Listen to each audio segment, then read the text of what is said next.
ये है concept of economics, जिसमें हम देखेंगे 5 कॉन्सेप्ट्स जो कि एग्जाम में रिपीटेडली पूछे गए हैं। तो डेब्ट ट्रैप क्या है? डेब्ट मतलब कर्ज लेना।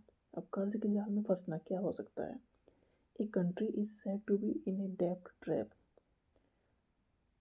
जब कर्ज जो हमने लिया है उसके ऊपर इंटरेस्ट जो हमें देना है, उस इंटरेस्ट को चुकाने के लिए अगर हमें कर्ज लेना पड़े तो इसे कहेंगे डेब्ट ट्रैप। मतलब हम फंस गए, मतलब हमने लोन लिया, उस लोन का जो इंटरेस्ट है उस इंटरेस्ट को चुकाने के लिए हमें दूसरा लोन लेना पड़े।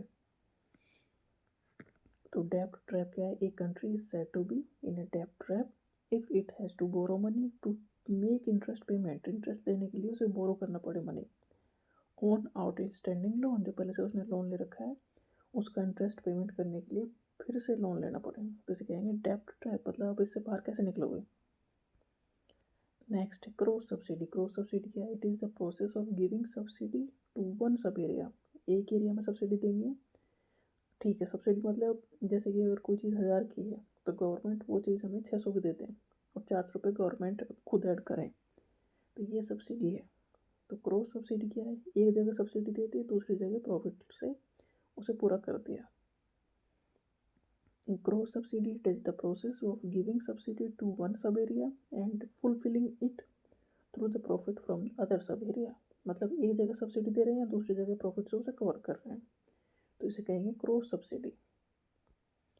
डच डिजीज क्या है? डच डिजीज का मतलब ये कि एक तरह की increase in one form of net export, एक तरह की चीज़ों का एक्सपोर्ट बढ़ जाए, तो ये है डच डिजीज।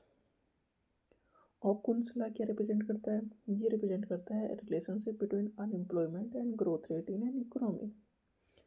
मतलब ऑकुन्सला बताता है कि अनएम्प्लॉयमेंट और ग्रोथ रेट का क्या रिलेशन है। निंजा किसे एक्सपर्ट शो करता है? निंजा एक्रोनिम से किसका?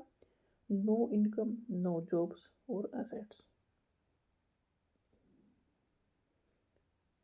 This term is use for the borrower with no income, no job और एसेट्स। मतलब जिसने पैसा लिया है उसके पास ना तो कोई इनकम है, ना कोई जॉब है, ना ही कोई एसेट्स है, तो उन्हें कहेंगे निंजा।